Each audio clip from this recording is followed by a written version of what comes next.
SV சேகருக்கு ஏற்பட்டிருப்பது வயது மூப்பு நோய். அதற்கு அவர் மருத்துவம் தான் பார்க்கணுமே தவிர மைக்க பிடிச்சி கண்ணாப்பினான் பேசுவது என்பது மீண்டும் மீண்டும் அவர் மனநலம் தவறிவிட்டாரோ என்கிற எண்ணத்தை மக்களிடம் கொண்டு போய் சேர்த்துவிடும். இந்த இடி ரைடை நேரடியாக கொண்டு போய் மோதி கூப்பிட்டு ஆதவ அர்ஜுனா வீட்டுக்கு போப்பா ரைட் அடிப்பான்னு சொல்ற அளவுக்கு இவங்கெல்லாம் ஒன்றும் பெரிய ஆட்கள் கிடையாது. விஜயுடைய வருகைக்கு பின்னால் திருமாவளவன் விஜயோட போய் ஏன் சேருவார் மாட்டான்ங்கிற இவ்வளவு பேச்சுக்கள் வந்தாலும் கூட இன்று திருமாவளவன் இடத்தில் விடுதலை சிறுத்தை கட்சி இல்லை. திருமாவளவனுக்கு திமுக கொடுக்கக்கூடிய டிமாண்ட் என்னன்னா, உனக்கு திருப்பி நான் கொடுக்குற சீட்டில் 4-5 சீட்டு சேர்த்து தர்றேன், விருப்பப்பட்டா எங்க கூட இரு, விருப்பப்படலையா அதை பத்தி எங்களுக்கு கவலையே கிடையாது. திருமாவளவனுடைய விடுதலை சிறுத்தைகள் கட்சி 2 கட்சியாக உடைந்து விடும். அதுக்கு தெளிவான ஒரு மூமெண்டோட திமுக இருக்கிறது. அந்த ரெபல் யாரா இருக்க வாய்ப்பு? பன்னீர்செல்வம் அவங்க வச்சு இயக்கலாம். அவங்கள்ட்ட செகண்ட் லீடர் இருக்காங்கல்ல, அது ஒரு டீமேல பொறாமை கொண்ட செகண்ட் லீடர்ஸ் இருக்காங்கல்ல. கூட்டத்திற்கு போவதற்கே முடிவெடுக்க முடியாத திருமாவளவனால் ஒரு கூட்டணியை மாற்ற எப்படி முடியும்? மீண்டும் சொல்றேன், எடப்பாடி ஒரு கருத்தை சொல்லிட்டு இருக்காரு, பாஜகவோடு நாங்கள் கூட்டணி சேர மாட்டோம், எந்த காலமும் சேர மாட்டோம். ஒரு உண்மை என்னவென்றால் பாஜக அதிமுகவோடு கூட்டணி சேரக்கூடிய எண்ணத்திலும் இல்லை, நிலையிலும் இல்லை. பாஜக மிக தெளிவாக ஒரிசாவில் எப்படி நவீன் பட்நாயக்கை வீழ்த்தி ஒரு ஆட்சியை கொண்டு வந்தோமோ அதுபோல நாங்கள் தெளிவாக இருக்கிறோம். காங்கிரஸ் உடைய வயநாடு தொகுதியிலே இஸ்லாமிய தீவிரவாதிகளோடு இவர்களுக்கு தொடர்பு கொண்டு தேர்தலை சந்திக்கிறார் என்று பினராயி விஜயன் சொல்றாரு. அந்த லட்சணத்துல இந்த சட்டத்தை எதிர்த்து நிற்கக்கூடிய, இந்தியாவை எதிர்த்து நிற்கக்கூடிய தீவிரவாதிகளோடு நிற்கக்கூடிய நீங்கள் இந்த கான்ஸ்டிடியூஷனை மதிக்கிறீர்கள், நரேந்திர மோடி மதிக்கவில்லையா? எவ்வளவு பெரிய கீழ்த்தரமான விவாதம். முதலில் இந்த தேசத்தை பற்றியும் அரசியலமைப்பு சட்டத்தை பற்றியும் பேசுவதற்கு பிரெஞ்சுடைய சூனக்கிகளாக இருக்கக்கூடிய காங்கிரஸாருக்கு என்ன அருகதை இருக்கிறது? இவர்கள் முழுமையாக அம்பேத்கருக்கு விரோதியானவர்கள், பட்டியல் மக்களுக்கு விரோதியானவர்கள், இஸ்லாமிய வகுப்புவாத தீவிரவாதிகளை நேசித்துக் கொண்டு இங்க இருக்கக்கூடிய இஸ்லாமியனுடைய வாழ்க்கையை சூறையாடி கொண்டிருக்கக்கூடிய இயக்கமாக காங்கிரஸ் இருக்கு.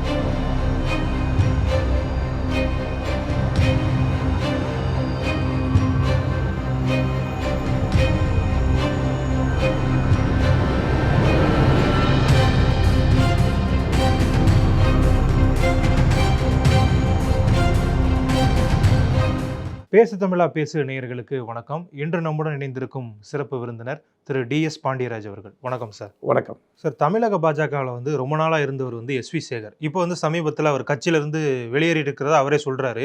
தொடர்ந்து பாஜக மேல குற்றச்சாட்டுகளை வைக்கிறாரு. இத்தனை வருஷம் ஒரு கட்சியில இருந்திருக்கோம், வெளியேறின உடனே அவர் என்ன சொல்றாரு அப்படின்னு பாத்தீங்கன்னா, பாஜக ரவுடிகளெல்லாம் தங்களுடைய கட்சியில இணைக்கிறாங்க. அதே மாதிரி அண்ணாமலை அவர்களையும் பர்சனலாக ரொம்பவே டார்கெட் பண்ணியிருக்காரு. பாஜக போன்ற ஒரு கட்சியில் இருந்ததை நான் தவறாக கருதுறேன், நான் ஒரு திராவிடன், பாஜக பிராமணர்களுக்கு எதிரானது அப்படின்லாம் சொல்றாரு. ஒரு குழப்பமான கருத்தா இருக்கே சார் இது. நான் ஒரு திராவிடன்கிறாரு, பிராமணர்களுக்கு எதிரான கட்சி பாஜகங்கிறாரு. இதை எப்படி பாக்குறீங்க சார் நீங்க? பாரதிய ஜனதா கட்சி பிராமணர்களுக்கு எதிரான கட்சி அப்படிங்கிற வார்த்தையை தமிழ்நாட்டு மக்கள் கேட்டாங்கன்னா நிச்சயமா அவங்க சந்தோஷம்தான் படுவாங்க.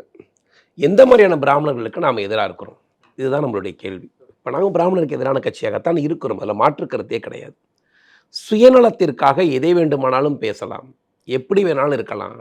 எனக்கு மூளை ரொம்ப ஜாஸ்தி, நாங்கள் எங்கள் அறிவுக்கு முன்னாடி நீங்கள் ஒன்றுமே கிடையாது, நீங்கள் எல்லாம் எங்களுக்கு அடிமையாக இருக்கணும் அப்படின்னு தாங்க ஒரு பெரிய அரசியல் மேதை போல தங்களுக்கு எல்லாம் தெரியுங்கிற எண்ணத்தில் இருக்கக்கூடிய பிராமணர் மனநிலை கொண்டவர்களை அண்ணாமலையும் பாரதிய ஜனதா கட்சியும் ஓரமாக தூக்கி வச்சிருக்கு. அதுதான் உண்மை. நீங்கள் எஸ்வி சேகர் சொல்ல பிராமணர், அவர்லாம் அந்த லிஸ்ட்டில் வர்றவங்க. தன்னை பெரிய மேதாவின்னு நினைத்துக் கொள்பவர்கள். அவர்கள் மக்களுக்கு என்ன வேலை செய்திருக்கிறார்கள், அவர்களால் பாரதிய ஜனதா கட்சிக்கு என்ன லாபம் இருந்திருக்கு, இதுதான் முதல் கேள்வி. நீங்கள் பிராமணரில் பெரிய தலைவர் தான், பிராமணரை பிஜேபி ஒதுக்கி வைக்கிறது சரி, ஓகே. நீங்கள் ஒரு 10,000 பிராமணரை ஒன்று சேர்த்து நீங்கள் பாரதிய ஜனதா கட்சியோட உங்களுடைய வலிமையை காட்டியிருந்தால் ஏற்றுக்கொள்ளப்பட வேண்டிய கருத்தாக இருந்திருக்கும். நீங்கள் கட்சிக்கு வர்றீங்க, எங்கேயோ எம்எல்ஏவாக இருக்கீங்க, உங்களுக்கு வயது ஒரு பொசிஷன் ஆகிடுச்சு. அந்த கட்சியில் புரட்சித் தலைவி அம்மா இருந்ததால் உங்களை எம்எல்ஏ ஆக்குனாங்க. நீங்கள் அந்த நிலையிலேயே இங்கே வரும்போது அதற்கான வயதும் காலமும் மாறிவிட்டதுங்கிற யதார்த்தத்தை அவர் புரிந்து கொள்ளணும். அவர் ஒரு 60 வயசில் ஆக்டிவாக இருக்கும்போது அவரை எம்எல்ஏ ஆக்கக்கூடிய காலகட்டங்கள் இருந்துச்சு. இன்றைக்கி ஆனால் மக்கள்கிட்ட இருந்து அவங்க விலகி போயிட்டாங்க. அவர்களுக்கு விளம்பரத்துடைய ஃபோக்கஸ் தேவைப்படுது. ஏன்னா அவர்கள் நாடகங்களாக இருக்கட்டும், சினிமா, அந்த மாதிரியே மீடியாவில் இருந்துட்டாங்க. அப்போ இப்போ இருக்கக்கூடிய மீடியாவில் நம்ம வெளிச்சத்துக்கு வரணும் அப்படின்னா அவங்க நினைக்கிறது என்னென்னா, சரி அண்ணாமலையை திட்டினாலோ பாஜகவை திட்டினாலோ நமக்கு ஒரு மீடியா வெளிச்சம் இருக்கும். அவங்க நினைத்தது, எஸ்வி சேகர் போன்றோர்களெல்லாம் நினைத்தது. இப்போ இதே பிராமணருடைய எதிரியான கட்சின்னு ஒரு எதன் அடிப்படையில் சொல்கிறாரு? இன்றைக்கி தமிழகத்துடைய உறுப்பினர் சேர்க்கையுடைய பொறுப்பாளராக, தமிழகத்தின் ஒருங்கிணைப்பாளராக மூத்த தலைவர் ஹெச் ராஜா தான் இருக்கிறார். அவரும் பிராமணர் தான். அவர் பிராமணராகவே நாங்கள்லாம் பார்க்குறது இல்லையே. எங்கள் சிந்தனையிலே அவர் அப்படி கிடையாது. அவர் என்றைக்குமே தான் ஒரு பிராமணராக நடந்துக்கிட்டவரும் கிடையாது. அவர் எப்போதுமே எளிய மக்களோடு மக்களுக்கு மக்களாக வேலை செஞ்சுக்கிட்டு இருக்கார். மக்களோடு மக்களாக எந்த எதிர்பார்ப்பும் இல்லாமல் பாரதிய ஜனதா கட்சியில் தனக்கு எம்பி கிடைக்கலாம், கிடைக்காம போகலாம், நம்ம சீனியர் நம்ம ஜூனியர் எல்லாத்தையும் தூக்கி வச்சுட்டு இந்த நாட்டின் பிஜேபியுடைய ஆர்எஸ்எஸ் ஐடியாலஜியோட வேலை செய்கிறார். ஒரு சாதாரண காரியகர்த்தாவாக வேலை செய்கிறார். அவரை நாங்கள் தலைவராக நாங்கள் எல்லோரும் கொண்டாடுகிறோம். எங்களுக்கு ஒரு பிராமணராக எங்கள் கண்ணுக்கு தெரியலை. ஏன்னா எந்த இடத்துல ஒரு பிராமணராக நடந்துக்கலை. தான் உயர்ந்தவன், நீங்கள் கீழே உட்காருங்க அப்படிலாம் அவர் நடந்துக்கலை. எனக்கு எல்லாம் தெரியும் அப்படிலாம் அவர் நடந்துக்கலை. அவர் அண்ணாமலை தலைவராக தன்னை விட ஜூனியர். அவருடைய அரசியல் அனுபவத்துக்கு, அவருடைய அரசியல் அறிவுக்கு, அவருடைய நாலேஜுக்கு அண்ணாமலை குறைவு தான். வயது குறைவு, அனுபவம் குறைவு, எல்லாமே குறைவு தான். ஆனாலும் அவர் அதை யோசிக்கலை. கட்சிக்கு தலைவராக அண்ணாமலை இருக்கிறார். இதே கட்சிக்கு முன்னால் முருகன் தலைவராக இருந்தார். முருகன் தலைவராக இருந்த போதும் கூட அவர் பட்டியல் தலைவராக இருக்கிறார் என்று நான் கட்சி விட்டு போகிறேன், நீ என்ன பட்டியல் லீடரை போட்டிருக்கீங்கன்னு கேட்கல கட்சிராஜா. அப்போதும் எங்கள் தலைவர் முருகன் என்று சொல்லி பணியாற்றினார். அந்த பிராமணத்துவம் என்பது வேறு. அது எல்லாரோடும் கலந்து நின்று உயர்ந்த விவேகானந்தர் சொன்னது போல பிராமணத்துவம் என்பது அது சாதி கிடையாது. மனிதன் தன்னை உயர்ந்த நிலையில் கொண்டு போய் எல்லோரும் ஒன்று என்கிற நிலை யாருக்கு வருகிறதோ அவனெல்லாம் பிராமணன் ஆக முடியும். இதுதான் விவேகானந்தர் சொன்ன பிராமணருக்கான. பிறப்பால் பிராமணர் என்பது ஒன்று கிடையாது. நீங்கள் ஒரு பட்டியல் பிறத்தில் பிறந்த கூட ஒரு குழந்தை கூட அவன் கூட வளர்ந்து தன்னுடைய உயர்ந்த சிந்தனையால், அவனுடைய உயர்ந்த லட்சியத்தால் இந்த உலகில் இருக்கக்கூடிய எல்லோரும் சமம் என்று நினைக்கும் போது அவனும் பிராமணனாக மாறலாம், அவனும் பிராமணன் தான் அப்படிங்கிறத விவேகானந்தரோட கருத்து. அந்த கருத்தின் அடிப்படையில் இவங்கெல்லாம் கிடையாது. இவர் தான் பிராமணன்கிற கோட்டாவின் அடிப்படையில் எல்லாம் அண்ணாமலையை பொறுத்த வரைக்கும் எல்லாம் மெரிட்டு தான். நீங்கள் திறமை இருக்கிறது, உங்களால் கட்சிக்கு லாபம் இருந்தால் கட்சி மதிக்கும். நான் மோடியை போய் சந்தித்தேன், மோடி சந்தித்தார். ஒரு சட்டமன்ற உறுப்பினராக, ஒரு சினிமாவை சார்ந்தவராக உங்களுக்கு மரியாதை கொடுத்தார். அதில் மாற்று கருத்து எதுவும் கிடையாது. இப்போதும் பாரத பிரதமர் மதிக்கிறார்ல. மோடி மதிக்கக்கூடிய நபராக இருந்துவிட்டு கூட நீங்கள் தமிழக பாஜகவுக்கு எந்த வேலையும் செய்யலாமல் பிராமணருக்கு எதிரான கட்சின்னு சொல்கிறது எவ்வளோ பெரிய பைத்தியக்காரன் தான். சார், பிராமணர்களுக்கு எதிரான கட்சின்னு சொன்னால் பரவாயில்ல சார். தன்னை ஒரு திராவிடனா சொல்லிக்கிறாரு. ஏன்னா பிராமணர்களுக்கு எதிரான கருத்து தான் திராவிடம்னு சொல்லப்படுது. அந்த கருத்தியலையே இவர் ஏற்றுக்கிட்ட மாதிரி தானே சார் இருக்கு. பரவாயில்ல, அவரை திராவிடனா மாற்றி இருக்கிறதுக்கு திராவிட கட்சிகள் எல்லாம் பிஜேபிக்கு தான் நன்றி சொல்லணும். இப்போ உண்மையை சொல்லப்போனால் இந்த பிராமணர்களை எதிர்த்து துவங்கப்பட்ட திகாவும் திராவிட முன்னேற்ற கழகமும் செய்ய முடியாத ஒரு புலம்பலை, ஒரு தவிப்பை இன்றைக்கி பிஜேபி செஞ்சுருக்குன்னா கி வீரமணியும் திருமாவளவனும் இன்றைக்கி பாருங்கள், ஒரு பிராமணர்னு சொல்லிக்கிட்டு எங்கள் பிராமணர் தான் சிஎம்மாக இருக்கிறாங்க, நான் எம்எல்ஏவாக இருக்கிறேன்னு ஆணவத்தில் இருந்த ஒரு மனிதன் இன்றைக்கி நான் பிராமணன் கிடையாது, நான் திராவிடன், நான் சமூக நீதி சாதாரணமாக பார்க்குறேன் அப்படிங்கிற நிலைக்கு பாஜகவின் தலைவர் அண்ணாமலை கொண்டு வந்திருக்கிறார் என்றால் பெரியார் என்ன செய்ய வேண்டும் என்று நினைத்தாரோ அதை திமுக செய்ய முடியலை. இன்றைக்கும் திமுக பிராமணர்களுக்கான முக்கியத்துவத்தை கொடுத்துக்கிட்டு தான் இருக்கிறாங்க. ஆனால் பாஜகவின் தலைவர் ஒரு பெரியாராக உருவெடுத்து சமூக நீதி காத்து அவர் ஓடி போய் நான் திராவிடர்னு போய் சேர்ந்துக்கிறார். அது நன்மை தான், அது நல்லது தான். நீங்கள் போங்க, இன்னும் சமூக நீதி போங்க, தன்னுடைய குழந்தைகளுக்கு இன்னும் நீங்கள் மாற்றத்துக்கு வாங்கன்னு நான் சொல்கிறோம். இப்போ நீங்கள் திராவிடனாக மாறிவிட்டீர்கள், உங்கள் பிள்ளைகளுக்கு, உங்களுடைய குடும்பத்தில் இருப்பவர்களுக்கு சாதி பார்க்காமல் திருமணம் செய்து கொள்ளுங்கள், இறைமறுப்பை ஏற்றுக்கொள்ளுங்கள், அதெல்லாம் திராவிட கொள்கைன்னு சொல்கிறாங்கல்ல. நீங்கள் அதுக்கப்புறம் நெத்தி நிறைய குங்குமம் வச்சுக்கிட்டு, துண்ணூறு வச்சுக்கிட்டு, கோயிலில் போயிட்டு பூணூல் போட்டுக்கிட்டு நீங்கள் போய் திராவிடன்னு சொல்வது சரியாக இருக்காது. நீங்கள் பூணூலை எடுத்து வச்சுட்டு, நெத்தியில் இருக்க குங்குமத்தை எடுத்து வச்சுட்டு, ஓகே நானும் பெரியாருடைய கொள்கையில் திராவிடனாக சேர்ந்து கொள்கிறோம், எங்களுக்கு சாதி மறுப்பை ஏற்றுக்கொள்கிறேன், இறைமறுப்பை ஏற்றுக்கொள்கிறேன், அந்த கருத்தோடு போங்களே. அதுக்கு அவரால் போக முடியாது. வயதாயிடுச்சு, 80 வயது அவருக்கு கிட்டத்தட்ட ஆயிடுச்சு. ஏதோ ஒரு விளம்பரம் தேவைப்படுது. வயதானவங்களுக்கே இருக்கக்கூடிய இயற்கையான ஒரு பிரச்சனை. எப்போதுமே ஒரு வயதானவங்க வீட்டில் இருந்தாங்கன்னா தன்னுடைய மருமகளோ, தன்னுடைய பேரனோ, பேத்தியோ தன்னுடைய கட்டுப்பாட்டில் இருக்கிறதில்ல, தன்னோடு ஆலோசனை கேட்கறதில்ல அப்படிங்கிற உணர்வு வயதானவங்களுக்கு இயற்கையாகவே இருக்கிறது. அவங்களுடைய அனுபவத்தை பயன்படுத்திக்கக்கூடிய அளவிற்கு இந்த பிள்ளைகள் இல்லை. அப்போ ஆட்டோமேட்டிக்காகவே அவங்க மனநிலை என்னவா இருக்கும்னா, நம்ம பேச்சு யாரும் கேட்கறதில்ல அப்படின்னு ஒரு விரக்தி ஏற்படுவது போல எஸ்வி சேகருக்கு ஏற்பட்டிருப்பது வயது மூப்பு நோய். அதற்கு அவர் மருத்துவம் தான் பார்க்கணுமே தவிர மைக்க பிடிச்சி கண்ணாப்பண்ணான்னு பேசுவது என்பது மீண்டும் மீண்டும் அவர் மனநலம் தவறிவிட்டாரோ என்கிற எண்ணத்தை மக்களிடம் கொண்டு போய் சேர்த்து விடும். அவருக்கு உடனடியாக அவர் குடும்பத்தில் இருக்கவங்களுக்கு நம்ம சொல்கிறது ஒன்று தான், அவரை வெளியில் விடாதீங்க. அவருடைய கொள்கைகள் அடுத்து உங்கள் குடும்பத்தை சார்ந்தா இருக்கும், ஒரு நெகட்டிவ் வைப்ரேஷன் தான் கொடுக்கும். நல்ல மருத்துவர்கிட்ட அவருடைய பேச்சை கேட்கக்கூடிய குடும்பமாக மாறுங்கள். அவர் குடும்பத்தில் நடக்கக்கூடிய விஷயங்களை வெளியில் கத்திக்கிட்டு இருக்காருன்னு தான் நினைக்கிறோம். அவர் தன்னை மாற்றிக்கொள்ள வேண்டும். ஓகே சார், இப்போ விஜய் அவர்கள் அரசியலில் கட்சி ஆரம்பித்து வந்துட்டார், ஒரு மிகப்பெரிய மாநாடுமே நடத்திட்டார். இப்போ அவர் வந்ததுக்கப்புறம் பார்த்தீங்க அப்படின்னா விடுதலை சிறுத்தைகள்கிட்ட அவங்க கட்சிக்கு ஒரு மார்க்கெட் வேல்யூ ஏறிடுச்சு அப்படின்னு தான் சொல்லணும். ஏன் அப்படின்னா ஃபர்ஸ்ட் என்ன சொல்லியிருந்தாங்கன்னா திமுக இல்லைனா அதிமுக அந்த 2 கூட்டணி தான் இருக்கும். இப்போ விஜய் வந்ததுக்கப்புறமா விடுதலை சிறுத்தைகள் விஜய் கூட கூட்டணி வைப்பாங்களா அப்படிங்கிற ஒரு கேள்வி எழுந்திருக்கு. இப்படி தான் விடுதலை சிறுத்தைகள் இப்போ முன்னுரிமைப்படுத்தப்பட்டிருக்கு தமிழக அரசியலில். இந்த நேரத்தில் அந்த கட்சியினுடைய துணை பொதுச் செயலாளரான ஆதவ அர்ஜுனா வீட்டில் வந்து இடி ரைடு வருது. ஸோ இந்த சம்பவங்கள்லாம் எப்படி சார் பார்க்குறது? இது வந்து பாஜக கூட்டணியில வந்து விசிகாவை இணைக்கணும். அதனால தான் இந்த அழுத்தம் குடுக்கப்படுது அப்படின்னு ஒரு கருத்து இருக்கே. இல்ல அவங்க மேல இடி ரெய்டுங்கிறது இன்னைக்கு நேத்து நடக்கிற ரெய்டு கிடையாது. அவங்க கிட்டத்தட்ட 10 வருட காலங்களாகவே அவங்க மேல வந்து வருமான வரி வழக்கு, இடி ரெய்டு, அது அந்த குடும்பத்திற்கு எப்போதும் பழக்கமான ஒன்று. நீங்க கூகுள்ல தட்டி பார்த்தீங்கன்னா, 1 வருஷத்துக்கு முன்னாடி அவங்க மேல இடி ரெய்டு நடந்திருக்கு.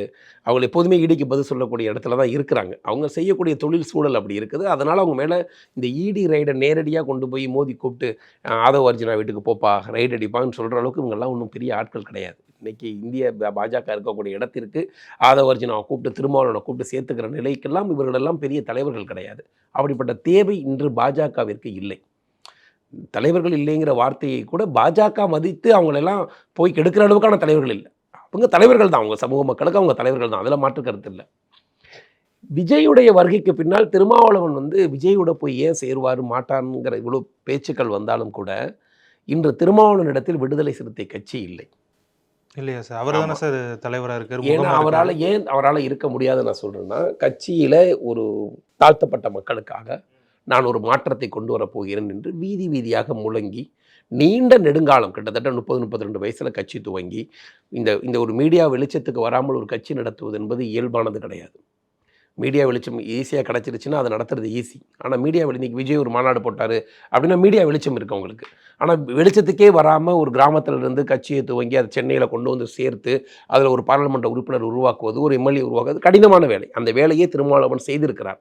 ஆனால் அப்படி உருவாக்கப்பட்ட ஒரு கட்சி தாழ்த்தப்பட்ட மக்களுக்கு தாழ்த்தப்பட்ட மக்கள் தலைமை தாங்கக்கூடிய இயக்கமாக இருக்க வேண்டும் என்கிற எண்ணத்தில் இருந்த கட்சி இன்று ஆதவ் ரெட்டி என்கிற ஒரு நபர். அவர் இதற்கு முன்னால் வந்து தாழ்த்தப்பட்ட மக்களுக்காக போராட்ட களங்களில் முன்னின்றவராக இருந்திருந்தாலோ, இல்லை ஏதோ மக்களுக்காகவே அவர் ஒரு தாழ்த்தப்பட்ட சமூகத்தை சார்ந்தவராக இருந்திருந்தாலோ, ஏதோ ஒரு அடிப்படையில் அவர் அந்த மக்களுக்கான கட்சிக்கு அந்த மக்களுக்காக உழைத்தவராக இருந்திருந்தால் அவரை தூக்கி நீங்கள் செகண்ட் ஷேரில் உட்கார வச்சு அவருடைய அட்வைஸில் கட்சி நடத்துறது நியாயம். வெறும் பணம் வைத்திருக்கிறார். இன்னைக்கு பொருளாதாரத்திற்கு ஆதவ் ரெட்டி நமக்கு இல்ல பயன்படுகிறது. சார். ஆதவ் அர்ஜுனா வந்து நீங்க ஆதவ் ரெட்டின்னு குறிப்பிடுறீங்க. ஆனா அவர் வந்து ஜாதியே பார்க்கறது இல்ல. ஒரு சிறுபான்மை இனத்தை சேர்ந்த ஒரு பொண்ண தான் கல்யாணம் பண்ணியிருக்காருன்னு சொல்றாங்களே சார். அவர் ஜாதிலாம் பார்க்குறாரா? அதாவது அவர் ஜாதி பார்க்குறாரு. இப்போ அவர் பேரில் இருக்கக்கூடிய இன்னும் பேர் அவருங்க எடுக்கலை. மேக்சிமம் பார்த்தீங்கன்னா ஆந்திராவில் இருந்து தெலுங்கு மக்கள் வந்து ஜாதி பின்னாடி அடையாளங்கள் என்பது எந்த காலத்திலையும் மாற்ற முடியாது அவங்கக்கிட்டேருந்து. அது ஆதவ் அர்ஜுனா ரெட்டின்னு தான் இருக்கிறாரு அவர் இந்த நிமிஷம் வரைக்கும். ஒருவேளை திருமாவளவன் கட்சியில் சேரும்போது ரெட்டி என்கிற பேரை நீங்கள் எடுங்க அப்படின்னு சொல்லிட்டு ஒன்று சேர்த்து வந்திருக்கலாம். நீங்கள் சேர்த்த உடனேயே செகண்ட் சேரில் கொடுத்து வன்னியரசு அந்த கட்சிக்காக ரொம்ப காலம் உழைத்தவர்கள் எல்லாருடைய குரலை விட ஆதவ் ரெட்டியோட குரல் வந்து இன்னைக்கு பெரிய குரலாக மாறிவிட்டது. அதை தடுக்கக்கூடிய இடத்திலும் திருமாவளவன் இல்லை. ஆதரிக்கக்கூடிய இடத்திலும் திருமாவளவன் இல்லை. திருமாவளவனுக்கு திமுக கொடுக்கக்கூடிய டிமாண்ட் என்னன்னா, உனக்கு திருப்பி நான் கொடுக்குற சீட்டில் 4-5 சீட்டு சேர்த்து தர்றேன். விருப்பப்பட்டா எங்க கூட இரு. விருப்பப்படலையா அதை பற்றி எங்களுக்கு கவலையே கிடையாது. திருமாவளவனுடைய விடுதலை சிறுத்தைகள் கட்சி 2 கட்சியாக உடைந்து விடும். அதுக்கு தெளிவான ஒரு மூமெண்ட்டோட திமுக இருக்கிறது. அந்த ரெபல் யாரா இருக்க வாய்ப்பு இருக்கு சார்? வன்னியரசு அவங்க வச்சு இயக்கலாம். அவங்கள்ட்ட செகண்ட் லீடர் இருக்காங்கல்ல, ஆதவ் ரெட்டி மேலே பொறாமை கொண்ட செகண்ட் லீடர்ஸ் இருக்காங்கல்ல. யதார்த்தமான ஒன்று தான். இன்னைக்கு விடுதலை சிறுத்தைகள் கட்சி 2ஆக உடையக்கூடிய இன்னைக்கு விஜயோடு போய் ஒரு சேரில் உட்கார்றது கூட திருமாவளவன் துணிச்சலாக பதில் சொல்ல முடியல.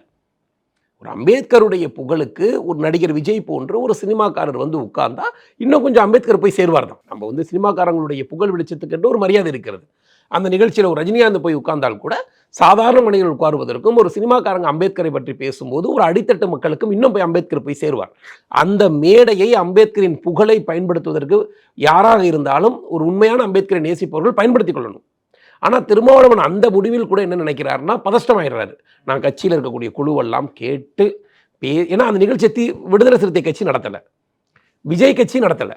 நடத்துவது விகடன் குழுமம் நடத்துவதற்கு ஒரு தயாராக இருக்கிறாங்க. அது ஒரு பத்திரிகை நிகழ்ச்சியில் யாரோட வேணாலும் யார் போய் உட்காரல என்ன வந்துட போகுது?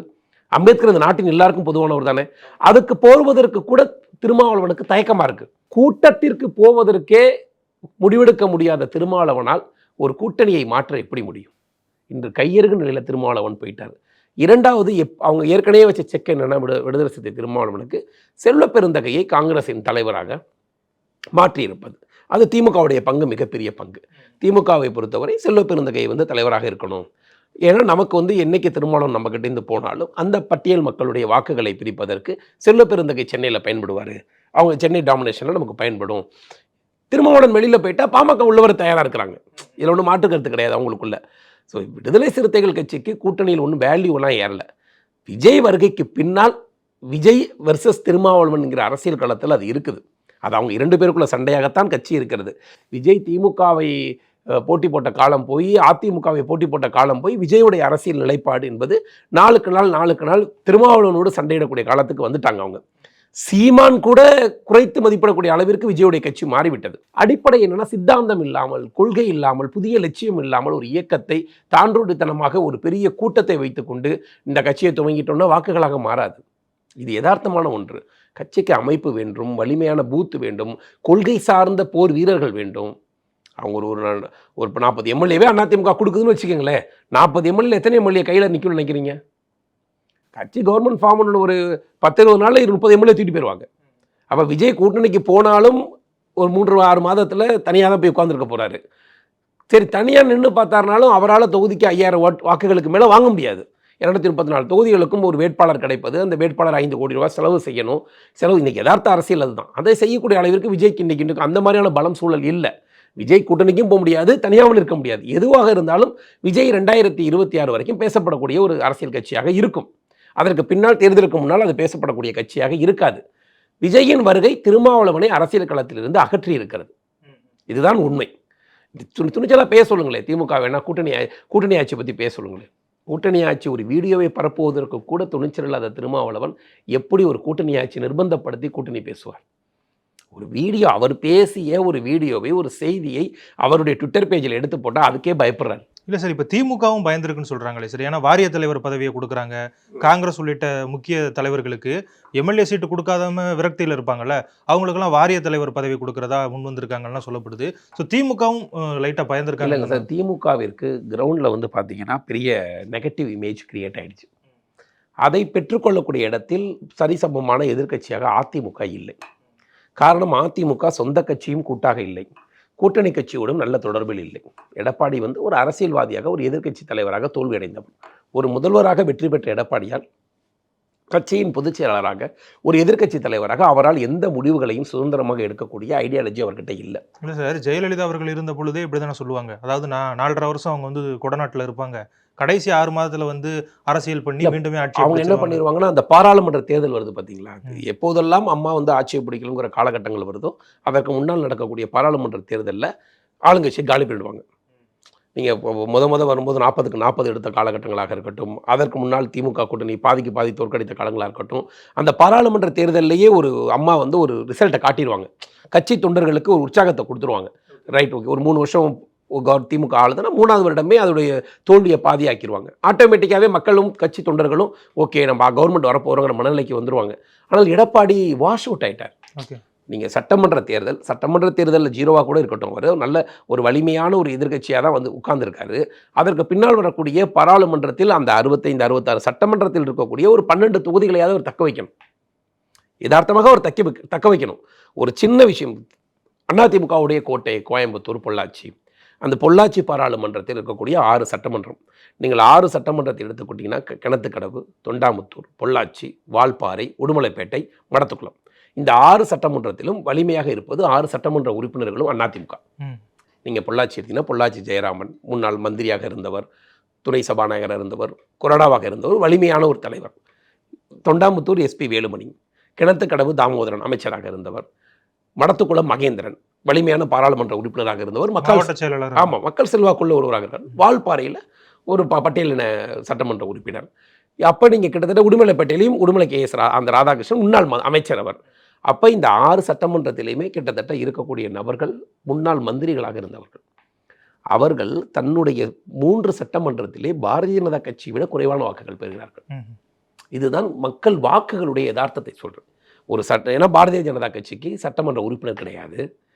அங்கு அமைப்போ கிளையோ பொள்ளாச்சி பாராளுமன்றத்தில் பெரிய அமைப்பு, இப்போ கோயம்புத்தூரில் இருக்கின்ற அளவிற்கு முஸ்லீம் டாமினேஷன் அங்கே கிடையாது. இப்போ கோயம்புத்தூரில் பிஜேபி வளர்ந்துருக்குன்னா CB ராதாகிருஷ்ணன், வானதி சீனிவாசன், அண்ணாமலை, இந்த தலைவர்கள் எல்லோரும் ஒரு நல்ல மக்களுக்கு ரொம்ப பாப்புலரான தலைவர்கள். ஈஸியாக கொண்டு போய் கோயம்புத்தூரில் அக்செப்ட் பண்ணிடுறாங்க. ஆனால் பொள்ளாச்சி வந்து பார்த்திங்கன்னா ஒரு கடினமான ஒரு காட்டுக்குள்ளே இருக்கக்கூடிய பகுதி மாதிரி தான். ஒரு பொள்ளாச்சி ஒரு மாதிரி இருக்கும், வால்பாறை ஒரு மாதிரி இருக்கும், வித்தியாசமான பகுதி அது. அந்த பகுதியில் கூட அதிமுகவுடைய நிஜ செல்வாக்கான ஒரு பகுதி அது. அந்த பகுதியில் இன்னைக்கு ஜீரோவாக மாறிவிட்டார்கள். 3 சட்டமன்றத்திலே வெற்றி வாய்ப்பை இழக்கிறது வேற. பாரதிய ஜனதா கட்சி கிணத்துக்கடவா இருக்கட்டும், பொள்ளாச்சியா இருக்கட்டும், தொண்டாமுத்தூரா இருக்கட்டும், 3 சட்டமன்றத்தில் பிஜேபி கூடுதல் வாக்கு வாங்குது. எஸ்பி வேலுமணியுடைய சட்டமன்றத்தில் 1500 ஓட்டு பிஜேபியுடைய கேண்டிடேட் வசந்தராஜன் 1000 ஓட்டு கூட வாங்குறாரு. வசந்தராஜன் அரசியலுக்கே புதிதானவர். இந்த ஒரு தேர்தலுக்கே முதல் தேர்தல். மாவட்ட தலைவராக இருந்திருக்கார். முன்னாள் அமைச்சர் கிடையாது, முன்னாள் எம்எல்ஏ கிடையாது. அப்படிப்பட்ட அமைப்பிலிருந்து கட்சியில் வேலை செய்யும் ஆள் இல்லை. நாங்கள் முன்னாள் அமைச்சர் 2 பேர் வேலை செய்கிற அளவுக்குலாம் அங்கே ஆள் கிடையாது. ஒரு சாதாரண ஒரு நபரால் அதிமுகவை இந்த அளவிற்கு தோற்கடிக்க முடிகிறது என்றால் அதிமுகவுடைய யதார்த்தத்தை நீங்கள் புரிந்து கொள்ள வேண்டும். ஓகே சார், இப்போ வசந்தராஜன் அவர்களை பற்றி நீங்கள் பேசுனீங்க. ஸோ அவர் கொரோனா காலத்தில் பார்த்தீங்க அப்படின்னா ரொம்பவே அந்த மக்களோட மக்களாக நின்று நிறைய உதவிகள் பண்ணார். ஸோ இந்த மாதிரியான ஒரு தலைவர் அதிமுகவில் இல்லைன்னு நீங்கள் பார்க்குறீங்களா? அதிமுகவில் ஏன் இல்லைன்னா அவங்க எப்போதுமே காக்கா பிடிச்சே லீடர் ஆகிட்டாங்க. இப்போ வசந்தராஜனுக்கு மாதிரி பாரதிய ஜனதா கட்சியில் நீங்கள் பார்த்தீங்கன்னா பாரதிய ஜனதா கட்சியுடைய ஏன் பாரதிய ஜனதா கட்சி நாளுக்கு நாள் வளரும் கட்சியாக தான் இருந்திருக்கே தவிர வீழக்கூடிய கட்சியாக இல்லை. தனித்த தேர்தலை நாங்கள் சந்தித்ததற்கான காரணம் கூட எங்ககிட்ட இருக்கக்கூடிய கேண்டிடேட். இப்போ நான் வசந்தராஜன் சொன்னார் கொரோனா நேரத்தில் உதவி செய்திருக்காரு. நீங்கள் ஒவ்வொரு தலைவர்களையும் அப்படி சொன்னீங்கன்னா, வினோஜ் பி செல்வம் அப்படின்னு சொன்னீங்கன்னா, தொடர்ந்து சென்னையில் எப்பப்பெல்லாம் நெருக்கடி நேரம் வருதோ அந்த நெருக்கடி நேரங்களில் ஏதாவது உதவி பண்ணக்கூடிய இடத்துல மழைக்காலங்களில் எல்லாருமே சொல்கிறேன். எங்களுடைய எல்லா லீடர்ஸுமே மக்களோடு மக்களாக இருக்கிறவங்க தான். அதில் எந்த மாற்று கருத்துமே கிடையாது. அப்போ எங்களுக்கு அதுதான் சொல்லித்தரப்படுகிறது. கொரோனா நேரம் வந்தபோது கூட நீங்கள் மோடி உணவகத்தை துவங்குங்க, மக்களுக்கு இலவசமாக உணவு கொடுங்க. கிட்டத்தட்ட புதுக்கோட்டையில் ஒரு 30 நாள் 35 நாள் நாங்கள் தினசரி 1000 பேருக்கு உணவு கொடுத்தோம். ஸோ இது எங்கள் கட்சி கொடுத்த ஆர்டர். கட்சியுடைய வேலை என்பது என்னென்னா மக்களுக்கு வேலை செய்கிறதுங்கிறது பாஜக தெளிவாக இருக்கிறது. அப்போ வசந்தராஜனுடைய வேலைகளுக்கு அங்கே அதிமுகவுடைய முன்னாள் அமைச்சர்களே பலியாகிறாங்க. இது இல்லாமல் 300 ரூபாய் வாக்குகளுக்கு அதிமுக கொடுக்குறாங்க. திமுக 500 ரூபாய் கொடுக்குறாங்க. நெருக்கி அவங்கெல்லாம் ஒரு 50 கோடி ரூபா 30 கோடி ரூபாய் இப்போ ஒரு பட்ஜெட்டில் சந்திக்கிற தேர்தல். அந்த இடத்துல பார்த்தீங்கன்னா சீமானுக்கான வளர்ச்சி இல்லை. அங்கே பொள்ளாச்சி பாராளுமன்றத்தில் சீமான் பெரிய வாக்குகள் வாங்கலை. 1 லட்சம் வாக்குகள் வாங்குவார்னு நினச்சோம். அவர் அவ்வளோ வாக்குகள்லாம் வாங்கலை. அப்போ அடிப்படையான காரணம் ஒரு நல்ல வேலையை மக்களிடம் செய்தால் மக்களுக்கு அதுக்கு வாக்களிக்க தயாராக இருக்காங்க. வெற்றிக்கான வாக்காக அது மாறாமல் இருக்கலாம். ஆனால் பாஜகவுடைய தலைவர்களை மக்கள் நேசிக்கிறார்கள். பரவாயில்ல, இன்னைக்கு வசந்தராஜன் இங்கே ஓகே, வானை சீனிவாசன் ஓகே, வினோஜ் பி செல்வம் ஓகே. அப்போ ஒவ்வொரு தலைவர்களையும் மக்கள் நேசிக்கிறாங்க. நேசிக்கிறதுனால மக்கள் வாக்களிக்கிறாங்க. இந்த நிலையை அதிமுக தற்போது இல்லை. அந்த மந்திரிகள் எல்லாருமே அவங்க திருப்பி என்ன மனநிலை இருக்காங்கன்னா, எலெக்ஷன் வந்துடும், பூத் கமிட்டி எல்லாருக்கும் ஆளுக்கு 5000 ரூபா பணத்தை கொடுத்து ஓட்டுக்கு 300 ரூபா கொடுத்தா நம்ம ஜெயிச்சிடலாம் அப்படின்னு அவங்க நினைக்கிறாங்க. அந்த நிலை இந்த முறை இருக்காது. மீண்டும் சொல்கிறேன், எடப்பாடி ஒரு கருத்தை சொல்லிட்டு இருக்காரு, பாஜகவோடு நாங்கள் கூட்டணி சேர மாட்டோம், எந்த காலமும் சேர மாட்டோம்னு. ஒரு உண்மை என்னவென்றால் பாஜக அதிமுகவோடு கூட்டணி சேரக்கூடிய எண்ணத்திலும் இல்லை, நிலையிலும் இல்லை. பாஜக மிக தெளிவாக ஒரிசாவில் எப்படி நவீன் பட்நாயக்கை வீழ்த்தி ஒரு ஆட்சியை கொண்டு வந்தோமோ அதுபோல் நாங்கள் தெளிவாக இருக்கிறோம். பாரதிய ஜனதா கட்சிக்கு என்று தலைவர்கள் தேவை. இன்றைக்கி 21 கேண்டிடேட் நாங்கள் நின்று பாஜகவுன்னு 21 முகங்கள் இருக்கிறது. இந்த முகங்கள் இன்னும் 150 முகங்களாக மாற வேண்டும். அப்போ இந்த சட்டமன்றத்தில் தனித்து நிற்பதற்கு தான் பாஜக எங்களுடைய கூட்டணியோடு, தேசிய ஜனநாயக கூட்டணியோடு பாஜக தலைமையிலான கூட்டணியில் நிற்பதான் தயாராக இருப்பாங்க. அதில் பாமகவோ அமமுகவோ யாரும் வெளியேற போவதில்லை. எல்லோரும் எங்களோடு இருப்பார்கள். ஒருவேளை ஒருவர் வெளியேறினா கூட இன்னொருத்தவங்க உள்ளே வரதான் போகிறாங்க. ஆனால் பாரதிய ஜனதா கட்சி வெற்றி பெற்ற ஆட்சியை பிடிக்குமாங்கிற கேள்வி இருக்காது. இந்த சட்டமன்றத்தோடு அண்ணா திராவிட முன்னேற்ற கழக எடப்பாடியுடைய கட்சி, புரட்சித் தலைவி அம்மாவுடைய அதிமுக வேறு, எடப்பாடியுடைய அதிமுக வேறு. எடப்பாடியுடைய கட்சி எதிர்க்கட்சி வரிசையில் கூட அமர முடியாது. அப்போ ஆட்டோமேட்டிக்காக அதிமுகவுடைய ஒரு கட்சியுடைய வாக்கு வங்கி எங்கள் தலைவர் சொன்னது போல் 10% கிட்ட வந்து சேர்ந்துடும். நீங்கள் பாஜகவுடைய கூட்டணி வாக்கு வங்கி 25-30% போய் சேர்ந்துடும். அதுக்கான களத்திற்கான வேலைக்கு நாங்கள் தயாராகிட்டோம். அதற்கான பூத் லெவல் வேலைக்கு நாங்கள் தயாராகிட்டோம். 1.5 வருடம் இந்த தேர்தலை பார்த்துடலாம். திமுக மீண்டும் ஆட்சிக்கு வருது, வராமல் போகுதுன்னா அது எதிர்க்கட்சி சம்பந்தப்பட்ட விஷயம். நாங்கள் ஆட்சிக்கு வரக்கூடிய கட்சியாக போது இல்லை. ஆனால் யார் ஆட்சி அமைக்க வேண்டும் என்கிற இடத்தில் பாஜக இருக்கிறது. கூட்டணி ஆட்சி தான் அமைக்கணும். தமிழகத்துக்கு ஒரு முறையாவது கூட்டணி ஆட்சி ஒன்று. ஒரே குடும்பத்தை சார்ந்தவர்கள், ஒரே என்னமோ மாவட்டத்துக்கு இங்கிட்ட 50 பேர் அங்கிட்ட 50 பேர், இந்த 50 பேர் 100 பேர் எடுக்கக்கூடிய முடிவு 7 கோடி பேருடைய முடிவாது. ஒரு வலிமையான ஒரு கூட்டணி ஆட்சி இருக்கணும் இல்லை. நீங்கள் தமிழகத்தை பொறுத்த வரைக்கும் ஒரு கூட்டணி ஆட்சி ஒரு முறை வந்தால்தான் அது தமிழகத்தின் வளர்ச்சிக்கு நியாயமான அடிப்படையான மக்களுடைய குரல் சட்டமன்றத்திலும் அமைச்சகத்திலும் போய் ஒலிக்கும். ஒரு முறை கூட இங்கே அந்த சூழ்நிலை கடந்தது கிடையாது. அதனால தான் என்ன ஆகிடுதுன்னா, நீங்கள் ஒவ்வொரு மாவட்டத்தையும் எடுத்திங்கன்னா 30 வருஷம் அமைச்சராக இருந்தவங்க, 20 வருஷம் அமைச்சராக இருந்தவங்க, எல்லா தொழில்களும் அவங்களுடையது. அவங்க ஏகபோகமாக இருக்கிறார்கள். திமுகவும் அதிமுகவும் அப்படிதான். கடந்த 7 வருஷமாக ஒரே செட்டப் அமைச்சர்கள். அவங்க எல்லாரும் கொள்ளையடிப்பதன் மூலமாக அவங்கள தன்னை வளர்த்துக்கிறாங்க. இப்போ கூட அவங்க நினைக்கிறது என்னென்னா, ஓட்டுக்கு நம்ம காசு கொடுத்தா மக்கள் ஓட்டு போட்டுருவாங்க, காசு கொடுத்தா போட்டுருவாங்க. இந்த எண்ணம் மிக தவறானது என்பது இந்த சட்டமன்றத்தில் நிரூபிப்பாங்க. திமுகவுடைய அடிப்படையான பிரச்சனை என்னன்னா, திமுகவிற்கு களத்தில் இருக்கக்கூடிய கிளைத் தலைவர்களோ ஒன்றிய செயலாளர்களோ இப்போதைக்கு ஆதரவு அளிக்கக்கூடிய நிலையில் இல்லை. காரணம், அமைச்சர்களுடைய பிள்ளைன்னு வருவதை அவர்கள் விரும்பல. இப்போ KN நேருவா, KN நேருடைய பையனுக்கே காலம் முழுவதும் சூரட்டி ஒட்டிக்கிட்டே இருப்பான் ஒரு ஒன்றிய செயலாளரோட பையன். நீங்க எங்கிட்ட பொன்முடியோட பையன் உதயநிதி. இப்போ இந்த பசங்களுக்காக நிற்கும் போது தான் ஒரு தலைவராக வரணும், தான் ஒரு அமைச்சராக வரணும்னு கடந்த 20 வருஷங்களா உழைச்சிக்கிட்டு இருந்திருப்பாங்க.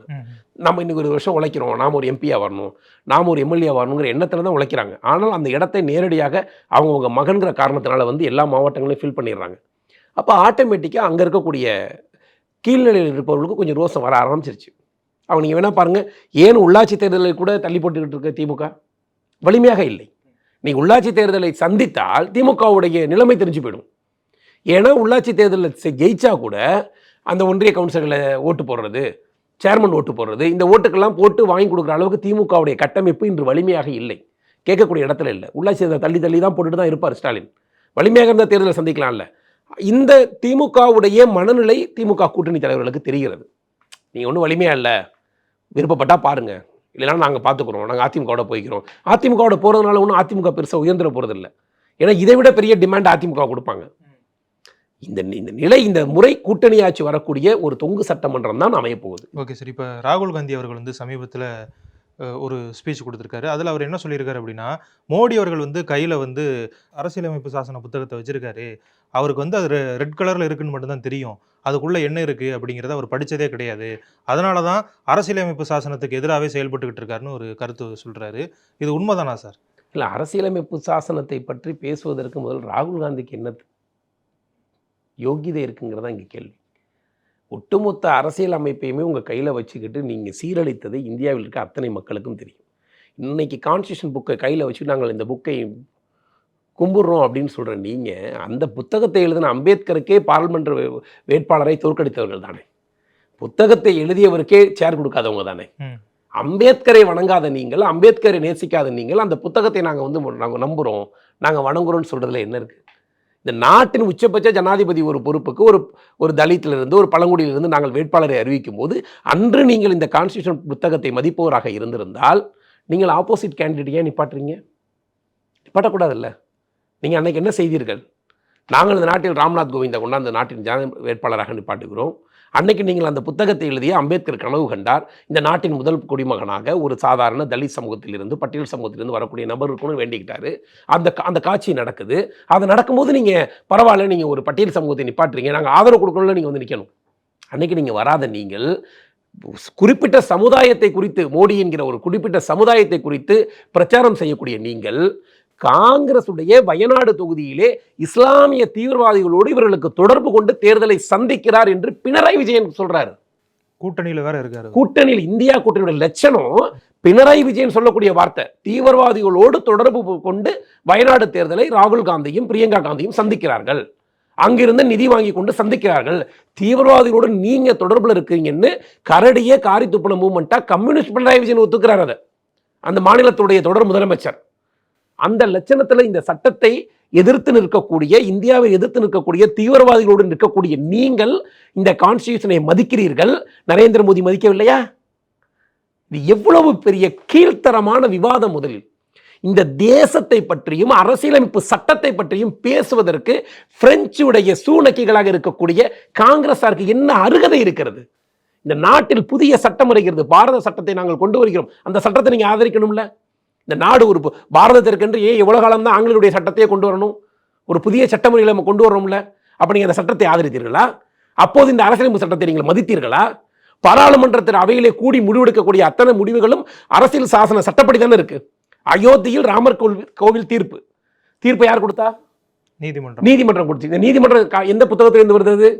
அரசியலமைப்பு. அதை நீ ஏத்துக்கிட்டியா? ராகுல் காந்தி ஏத்துக்கிட்டாரா?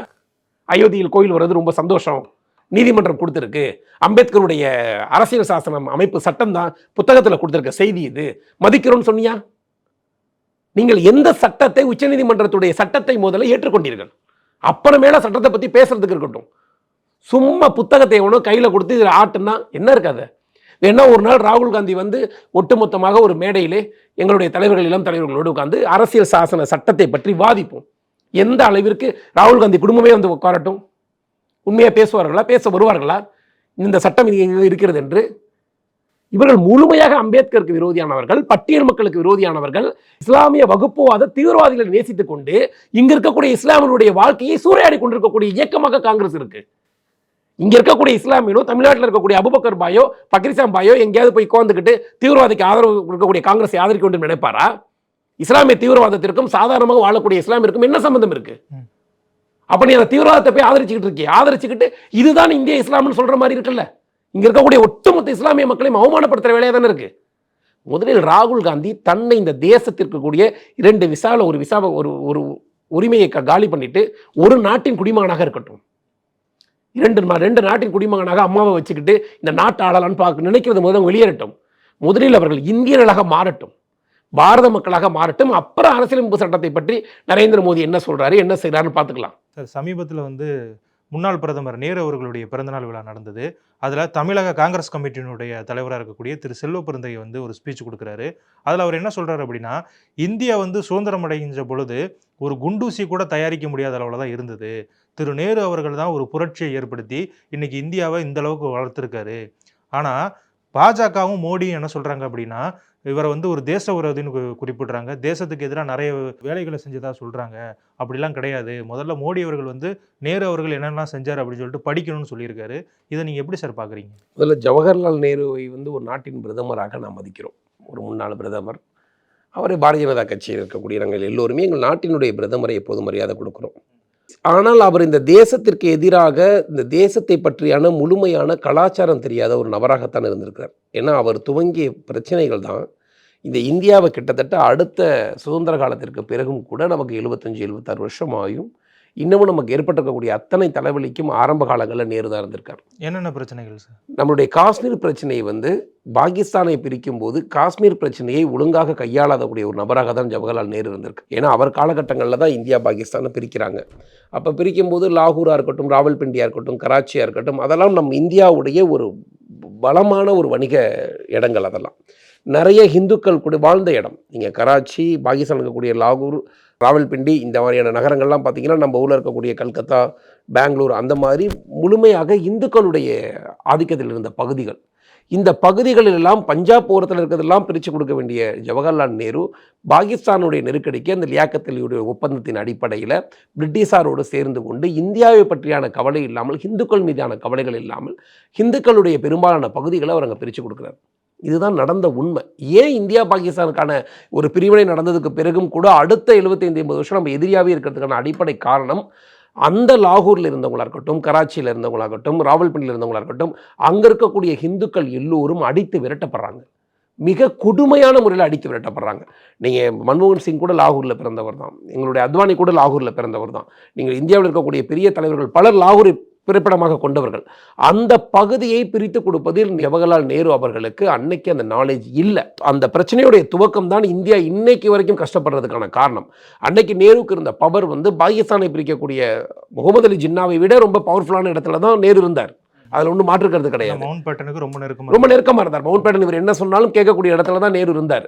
ஆனால் நேருவுக்கு இந்த நாட்டை பற்றியான சிந்தனை கிடையாது. நீங்கள் இஸ்லாமியர்களுக்கு ஒரு நாடை பிரித்து கொடுக்கும்போது நீங்கள் இந்துக்களுக்கான மக்களுக்கான பாதுகாப்பையும் கொடுக்கணும்ல. ஒரு இந்தியா ஒரு பெரும்பான்மையான ஒரு நாடு. இன்னைக்கு ஏன் பாரதிய ஜனதா கட்சி வளர்ந்துருக்கிறது, ஏன் பாஜக இந்த நாட்டை ஆள்கிறதுனா செல்வ பிறந்தகை சொல்லக்கூடிய ஒரு செய்தியை நாம் ஏற்றுக்கொள்ளலாம். நேருவால் தான் இந்தியா வளர்ந்துருக்கிறது. குண்டூசி தயாரிக்க முடியாத இந்த நாடு இன்னைக்கு வந்து வந்தே பாரத் ரயில் தயாரிக்கப்படுகிறது. இந்த நாட்டில் வந்து சொந்தமாக இராணுவ தளவாடங்கள் தயாரிக்கப்படுகிறது. இந்த பெருமையெல்லாம் செல்வ பிறந்தகை சொல்லக்கூடிய நேரு தான் காரணம் என்பதை நானும் மாற்று கருத்து இல்லை. எதில் அடிப்படை காரணம்னா நேரு இந்த தேசத்தின் மீது இருந்த அக்கறையின்மை, அந்த காங்கிரஸ் கட்சிக்கு நேருவை தொடர்ந்து நடந்த அக்கறையின்மை, இந்துக்கள் மீது அவங்களுக்கு எப்போதுமே இந்துக்களை வந்து ரொம்ப சாஃப்ட் கார்னராக இந்துக்களுக்கு நடக்கக்கூடிய பிரச்சனைகளுக்கோ அநியாயங்களுக்கோ எந்த இடத்துலையுமே குரல் கொடுப்பது நேருவின் வேலையாகவும் இருந்ததில்லை, இந்திரா காந்தியின் வேலையாக இருந்ததில்லை, சோனியா காந்தி வேலையாகவும் இருந்ததில்லை. இந்த நெருக்கடி தான் இந்தியாவில் இருக்கக்கூடிய இந்துக்களை கிளர்ச்சியோட வைத்து பாரதிய ஜனதா கட்சி என்கிற கட்சியை துவங்க வைத்தது. இன்னைக்கு நரேந்திர மோடி என்று உருவாகி இருக்கு. இந்த நாட்டையே உலகத்தின் வழிகாட்டக்கூடிய ஒரு நாடாக பாரதம் மாறி இருக்குன்னா நேருடைய தவறான செயலால் உருவானது தான்.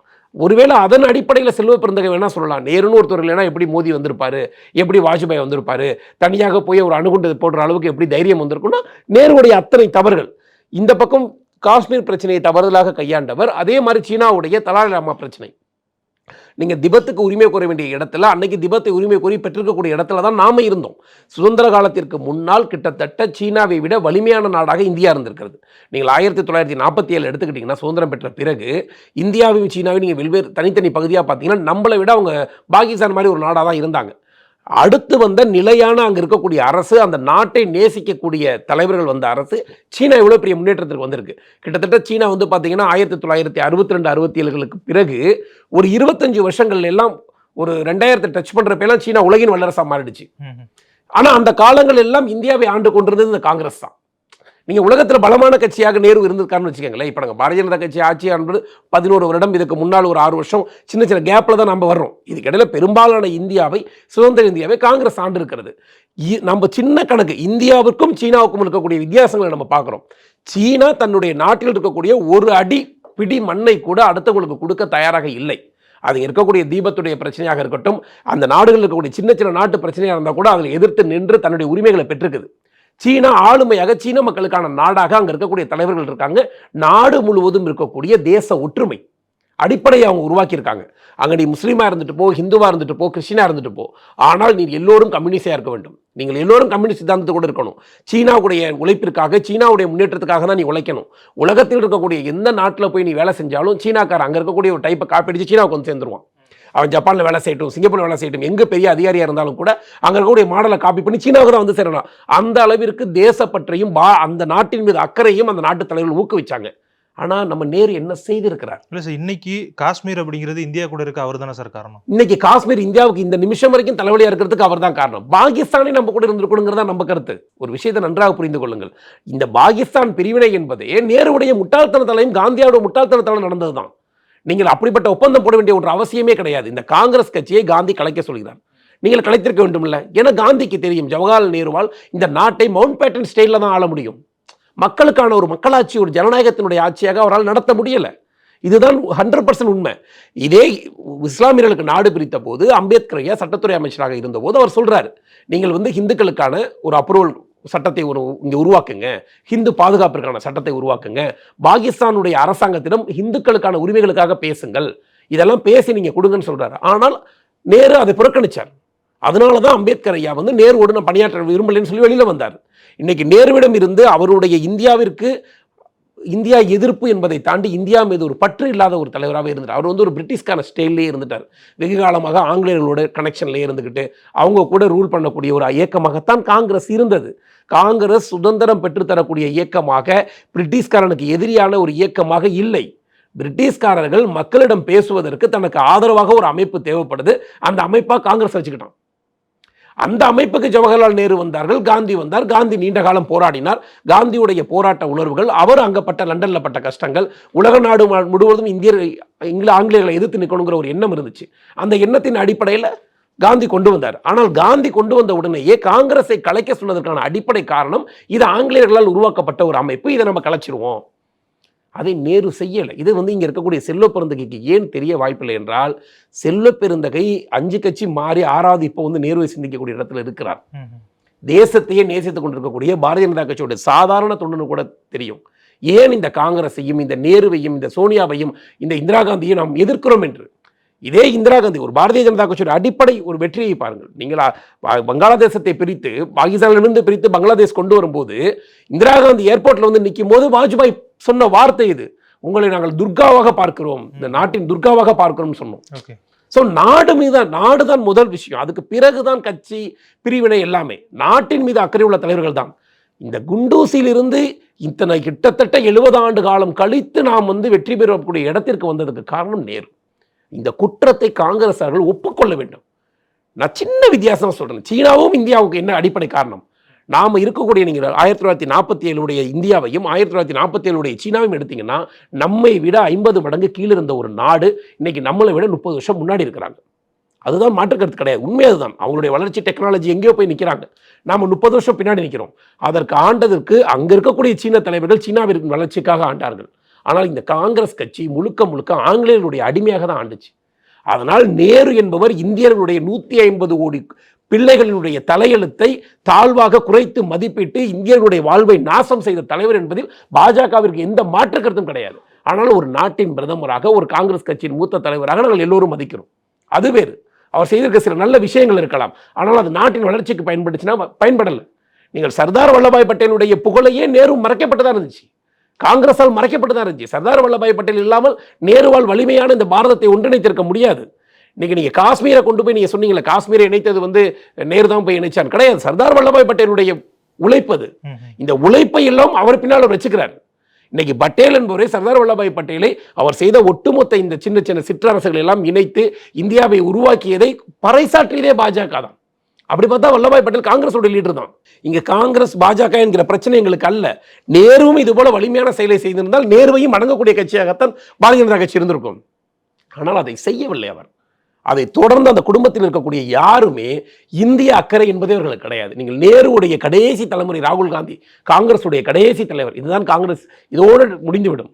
இந்த ராகுல் காந்தியுடைய செயல்பாடை கூட நீங்க பார்த்தீங்கன்னா, இந்தியாவில் அமர்ந்து கொண்டு இந்தியாவுடைய பொருளாதாரம் குறைவாக இருக்கிறது, இந்தியாவில் நமக்கு இவ்வளவு பலகீனம் இருக்கிறது என்று சொல்வது தவறில்லை. இது நம் நாடை முன்னேற்ற கொண்டு வருவது, உண்மையை பேசிக்கொள்வது தவறில்லை. ஆனால் அமெரிக்காவில் உட்காந்துக்கிட்டு அங்க இருக்க மீடியாவில் இந்தியாவில் வந்து மதக்கலவரங்கள் நடக்கிறது, இந்தியா வந்து வறுமையில் இருக்கு, இந்தியா பிரச்சனையில் இருக்குன்னு பேசுவது என்பது, என் நாட்டை அடுத்த நாட்டில் போய் அமர்ந்து கொண்டு அங்க இருக்கக்கூடிய மீடியாக்கள் நீ குறை சொல்கிறீர்கள் என்றால் இந்த நாட்டின் மீது ஜவஹர்லால் நேருடைய பேரனுக்கு என்ன அக்கறை இருக்கிறது? இவங்களுக்கு இந்த நாட்டிற்கு சம்பந்தமே கிடையாது. இந்த காங்கிரசிற்கும் இந்த தேசத்திற்கும் எந்த சம்பந்தமும் கிடையாது. சுதந்திரம் வாங்கி கொடுத்த மகாத்மா காந்தி சொன்ன காங்கிரஸை கலைத்திருந்து இவர்கள் புதிதாக கட்சி துவங்கி வந்திருந்தாலும் ஏற்றுக்கொண்டிருக்கலாம். அதுவெல்லாம் கிடையாது. காந்தியோடைய பேரை மட்டும் திருடி பின்னாடி வச்சுக்கிட்டு காந்தி குடும்பத்தில் இருக்கிறவர்களுக்கு வரலாறு கிடையாது, அம்பேத்கர் குடும்பத்தில் இருப்பவர்களுக்கு வரலாறு கிடையாது, வல்லபாய் பட்டேல் குடும்பத்தில் இருந்தவர்களுக்கு வரலாறு கிடையாது. நீங்க திமுக என்ன இதை செய்து கொண்டிருக்கிறதோ இது அகில இந்திய அளவில் அவங்க செஞ்சுக்கிட்டு இருக்காங்க. இந்த நாட்டுக்கு உழைத்த, சுதந்திரத்திற்கு உழைத்த, காந்தியோடு கரம் கோர்த்து உழைத்துக் கொண்ட நேதாஜி சுபாஷ் சந்திர போஸுடைய இருப்பிடத்தை கண்டுபிடித்து அவர் என்ன பண்றாரு, எப்படி மறைந்து போனார் என்கிற வரலாறை கூட அந்த காங்கிரஸ் சொல்ல. ஆனால் இன்று அவருடைய வரலாறுகளையும் சந்திரபோஸுடைய நினைவகையும் கொண்டு அதை போற்றி பாதுகாக்கிறது பாரதிய ஜனதா கட்சி. இவங்க எல்லாரும் காங்கிரஸ் கிட்ட இருந்தவங்க தான். ஆனால் காங்கிரஸ் என்பது நேரு குடும்பம் மட்டும்தான் இந்தியா என்கிற ஒரு எண்ணத்தில் இருந்து கொண்டிருக்கிறது. இப்போ வரைக்கும் அவங்க அப்படிதான் இருக்கிறாங்க. இன்னைய வரைக்கும் துணிச்சலாக இந்த நாட்டில் வாரிசு அரசியலை, ஒரு இந்த நாட்டிற்கே தகுதியற்ற, இந்த நாட்டின் மீது அக்கறை இல்லாத, அக்கிரமம் குணம் கண்ட ராகுல் காந்தியாக இருக்கட்டும், பிரியங்கா காந்தியாக இருக்கட்டும், இந்த அக்யூஸ்ட், இன்னும் சொல்ல போனால் ராகுல் காந்தி மீது ஒரு அக்யூஸ்ட், அவன் இந்த நாட்டின் பிரதமர் ஆவதற்காக இந்தியாவில் இருக்கக்கூடிய சில கட்சிகள் வேலை செய்கிறது என்றால் இது எவ்வளவு பெரிய நேரு வித்திட்ட, எவ்வளவு பெரிய தேசத்திற்கு எதிரானது. நேரு காங்கிரஸை கலைத்து விட்டு மறைந்திருந்தார் என்றால் நேரு போற்றப்படத்தக்கவராக இருந்திருப்பார். ஆனால் அடுத்த 100 ஆண்டு காலத்திற்கும் இந்த நாட்டின் தலைவலியை உருவாக்கக்கூடிய தலைவராக இருந்ததால் நேரு எப்போதும் இந்திய மக்களால் வெறுக்கப்படக்கூடிய தலைவராகத்தான் இருப்பார். ஓகே சார், எங்களோட இணைந்து உங்களுடைய கருத்துக்களை பகிர்ந்ததுக்கு நன்றி. நன்றி. பேசு தமிழா பேசுவினுடைய மக்கள் ஃபவுண்டேஷன் மூலமாக நம்ம ஒரு மிகப்பெரிய ஒரு பசு சரணாலயம் அமைப்பதற்கான முயற்சியில் ஈடுபட்டிருக்கோம். இந்த சரணாலயத்தை அடுத்த 5 ஆண்டுகளுக்குள்ளார நம்ம முழுமையாக கட்டமைச்சு நம்முடைய பாரத பிரதமர் மோடி அவர்களுடைய கரங்களால் அதை திறக்க வேண்டும்ங்கிறது தான் என்னுடைய ஆசை. இந்த பசுக்கள் சரணாலயத்திற்கு என்னுடைய கான்ட்ரிபியூஷனாக நான் ஏதாவது கொடுக்கணுங்கிற எண்ண ஓட்டத்தின் அடிப்படையில் கிட்டத்தட்ட 10 ஆண்டுகளுக்கு மேலே நான் கலெக்ட் பண்ண கலை பொருட்கள் அனைத்தையும் விற்று அதன் மூலமாக திரட்டப்படக்கூடிய தொகை என்னவோ அதை இந்த மக்கள் ஃபவுண்டேஷனுக்கு, இந்த பசு சரணாலயம் திட்டத்திற்கு என்னுடைய கான்ட்ரிபியூஷனாக கொடுக்க போகிறேன். இந்த பொருட்கள் அனைத்துமே நம்முடைய பேசு தமிழா பேச அலுவலகத்தில் விற்பனைக்கு இருக்குது. கீழே இருக்கக்கூடிய இந்த கான்டாக்ட் நம்பருக்கு நீங்கள் கால் பண்ணி இது பற்றின மேலதிக விவரங்களை நீங்கள் தெரிஞ்சுக்கலாம். அது மட்டும் இல்லாமல் மக்கள் ஃபவுண்டேஷனுடைய அக்கௌண்ட் நம்பரை இந்த வீடியோடைய டிஸ்கிரிப்ஷனில் கொடுத்துருக்கோம். நீங்கள் நேரடியாக அந்த அக்கௌண்ட் நம்பர் மூலமாகவும் உங்களுடைய கான்ட்ரிபியூஷன்ஸை கொடுக்கலாம். பேசு தமிழா பேசு ஒரு சேனல் கிடையாது, அது ஒரு இயக்கம்னு நான் உறுதியாக நம்புகிறேன். உங்களுடைய குரலை தான் நாங்கள் ஒவ்வொரு வீடியோலையும் பேசுகிறோம், உங்களுடைய மனசாட்சியை தான் நாங்கள் பிரதிபலிக்கிறோங்கிற ஒரு எண்ணம் எங்களுக்கு இருக்குது. அதே எண்ணம் உங்களுக்கு இருந்ததுன்னா தொடர்ந்து பேசு தமிழா பேசுவனுடைய முயற்சிகளுக்கு நீங்கள் கொடுக்கக்கூடிய ஆதரவை இந்த பசுக்கள் சரணாலயம் திட்டத்திற்கும் கொடுக்கணும்னு சொல்லி ரொம்ப தாழ்மையோடு கேட்டுக்கிறேன். உங்களுடைய அன்பாலையும் ஆதரவாலையும் தான் பேசு தமிழா பேசி இயங்கிக்கிட்டு இருக்கு. அதற்கு என்றென்றைக்கும் நன்றி.